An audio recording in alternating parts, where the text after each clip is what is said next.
Hello, real estate agents. This is John Miller, and I'm coming to you live with this incredibly important message, and that is in regard to dual agency. I would say that the vast number of real estate agents and even broker owners and managers that I've talked to in real estate really, truly do not fully understand dual agency, how to work in that environment properly, how to avoid it. Most agents and even brokers don't know that getting into a dual agency situation on purpose is illegal and can only happen by accident.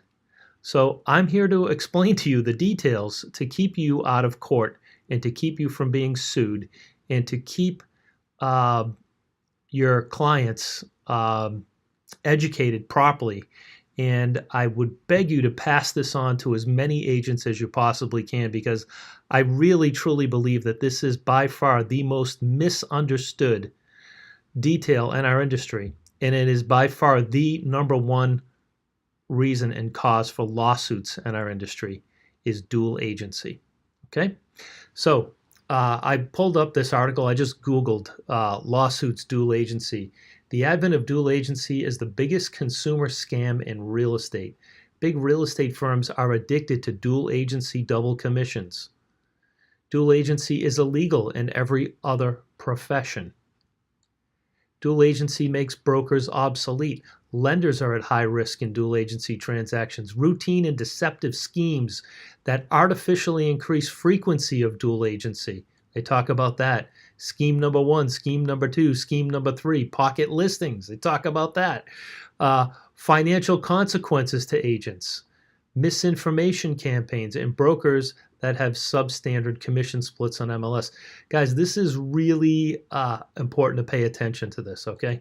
If you don't learn anything else in real estate, learn about this. So I'm about to explain to you how you operate in this environment. So let me show you this. When you first meet a seller, you sign what's most commonly known as an exclusive right to sell agreement, right? So you go in here, and I would beg you to please read every paragraph of every contract you have. Many agents have operated in real estate for years and unfortunately may not have read the details or understand it. If you're not sure, ask an attorney or reach out to your broker or call MAR or NAR, get some details. So I'm going to pay particular attention to this section right here on the third page for the Massachusetts Association of Realtors exclusive right to sell agreement. And it talks about consented designated agency. But again, I want to stay on topic. We're going to stay on this is a dual agency snippet, not designated agency. So what it says here is that you're getting consent to dual agency. The seller understands that the designated seller's agent with whom seller is working also represents buyers, and that if that designated seller's agent introduces the property to a buyer who is also represented by that agent, a dual agency will be created. Now, I want to stop here because dual agency cannot happen on purpose. In other words, agent has a listing, shows the buyer the property. The buyer says, first of all, when you first show the property, if it's at an open house, you're supposed to have a placard there that says that you're representing the seller if it's your listing. And if you're showing a buyer a property, of course, you want to make sure that you use the agency disclosure form when you first meet them to discuss that property. So too many times I see agents will submit offers that have the same date as the agency disclosure form when they showed the house 3 or 4 days later, or earlier, I should say, and the dates should be different. So when your office and or you get audited, one of the first things that an auditor will do is he will go into a real estate office and say, show me all your double-ended transactions files. And they'll go in and they'll see if the agency disclosure forms are filled out properly. And if the agent is claiming to be a dual agent, is the date on your exclusive right to, is the date on your offer the same as the date on your agency form? And if it is, that means you didn't show the buyer the agency form when you showed them the house. You only showed them the agency form when they were ready to write up an offer. And that's the wrong time to show the buyer that form. Now, it should be dated and signed by the buyer as well when you show the property. So you have proof that you showed them the agency form at that time. Now, let's go back to this highlighted section. The seller understands that the designated agent, seller's agent with whom the seller is working with also represents buyers, and that if that designated seller's agent introduces the property to a buyer who is also represented by that agent, dual agency will be created. So the way that dual agency occurs is you have an agreement with a seller and you have an agreement with a buyer. And the buyer doesn't know that the listing exists. The listing does, the sellers don't know that the buyer exists. And you're working with the buyer and the buyer says, hey, I think I'd like to take a look at such and such a listing. And you say, oh, actually, I just listed a property that meets that criteria. Let me show you the property. Or you've listed a property for sale and a buyer calls you and says, you know, I want to see that property. There's either one of those two scenarios that can occur. So really important, pay attention to this part. If you get a call on one of your listings and you jump up and show your listing, you should be at the door with your agency disclosure form filled out.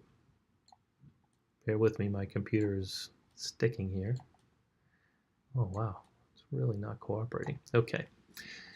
So what you want to do is you want to have your agency disclosure form here should already be filled out saying that you're the seller's agent and that you're the designated, if your office practices designated agency, and ours does, and that you're representing the seller. Now, it's your listing. You're meeting the buyer for the first time at your listing, and you're showing them this form before you show them the property or discuss the details of the property, okay?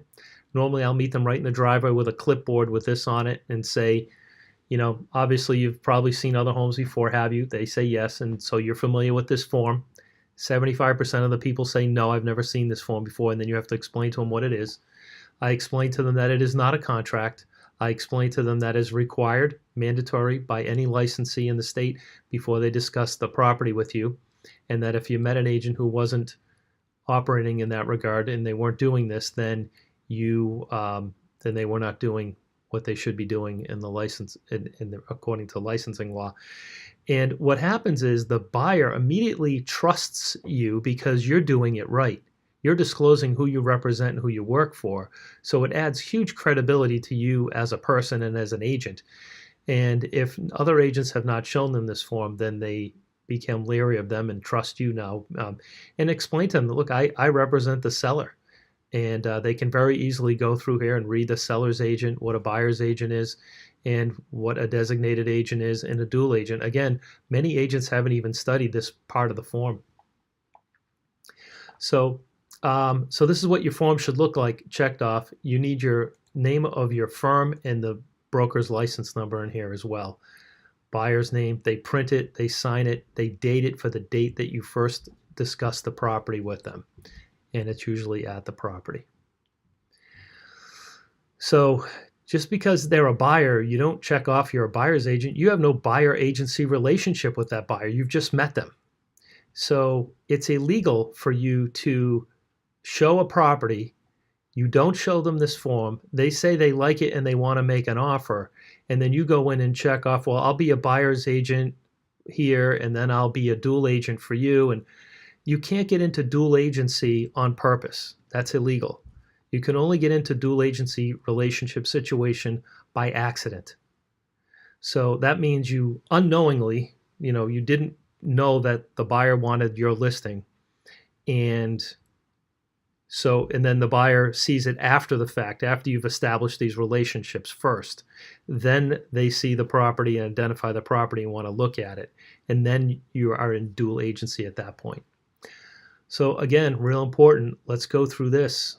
A real estate licensee may act as a dual agent representing both buyers and sellers in a transaction, but only with the express and informed written consent of both buyer and the seller and the buyer. You have to have written consent.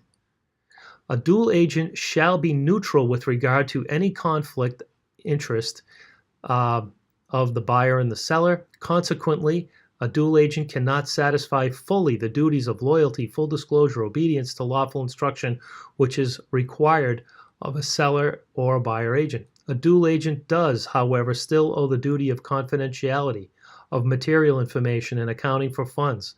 Written consent for dual agency must be provided before potential transaction is identified. So if you know you're going to show the property, you need to get consent in writing from the seller and the buyer before you show that property.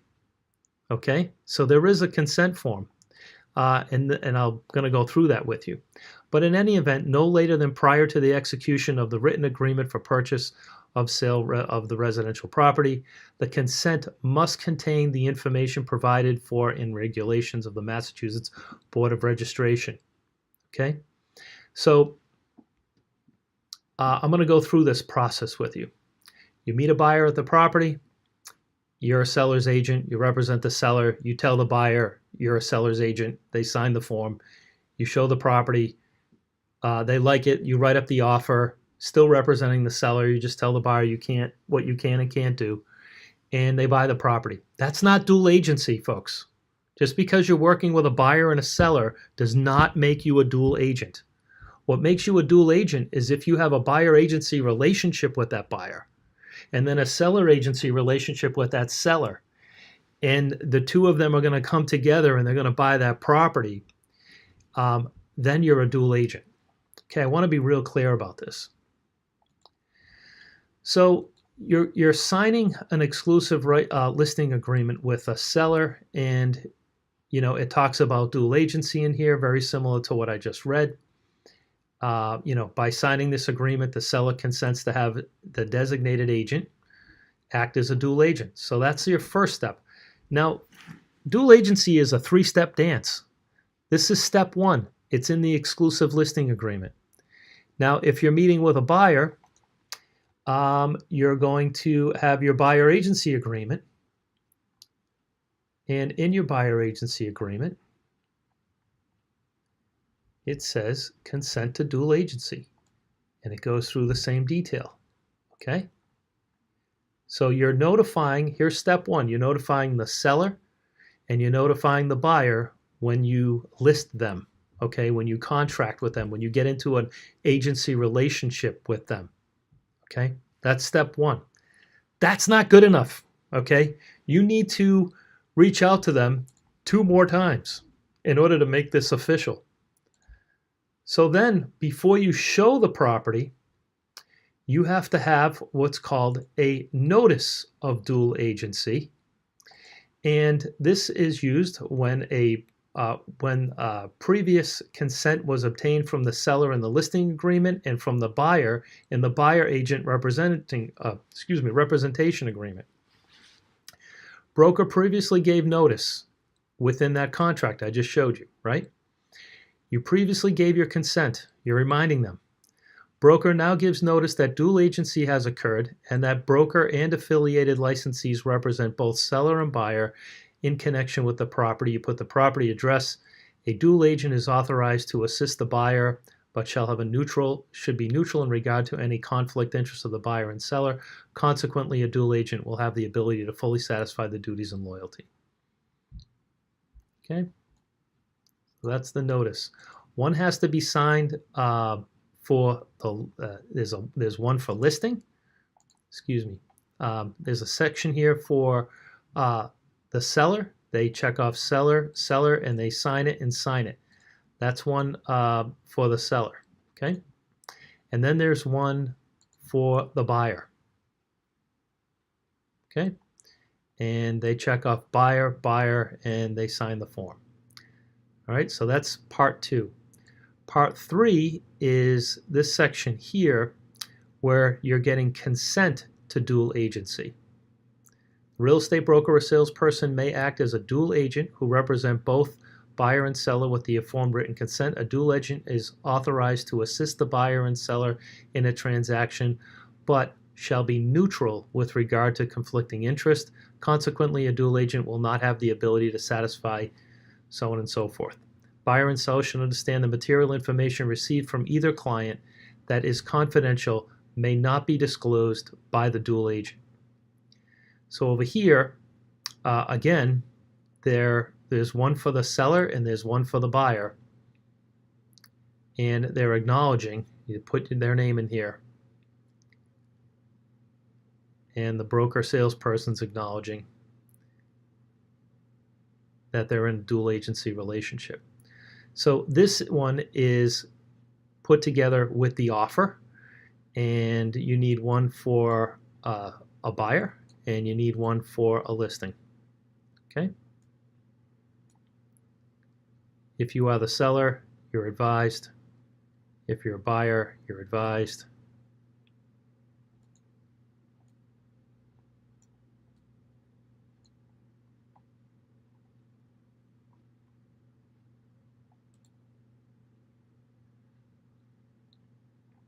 So you need consent, and you need I'm sorry, this is for consent, and then in addition you also need to have a notice for the buyer and the seller.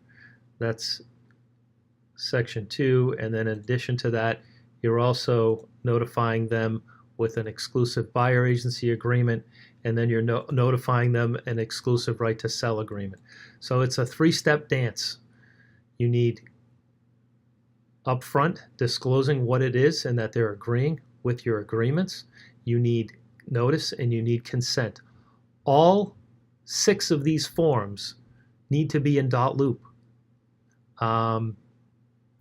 If and when there's an audit and these forms are not in here, or if your agency disclosure form has the same date as the date on the offer, or if you have a offer in .loop that says you're a dual agent, or you've checked off on your agency disclosure form that you are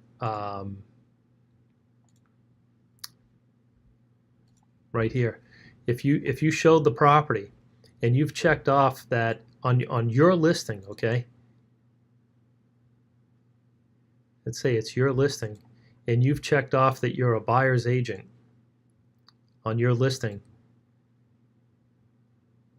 and you've checked off designated agent buyer, but you don't have any of these other forms behind here, you're in trouble. This is not a good sign.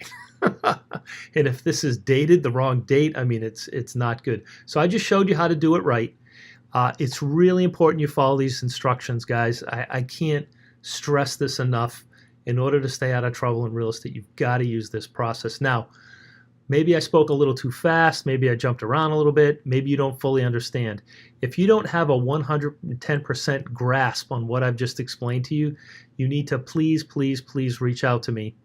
And we need to have a conversation about dual agency so that you absolutely, positively, thoroughly understand this. Listen, you could talk to agents in a classroom for 2 days, or broker owners of large companies for 2 days, explaining to them what I just shared with you in a very short period of time, and they still don't understand. They still have a hard time wrapping their head around this. So if you're confused or frustrated, you're not alone. One of the best ways to avoid dual agency also entirely is to just refer either the buyer or the seller out to someone else with their permission, if they're okay with that. But anyway, that's the scoop.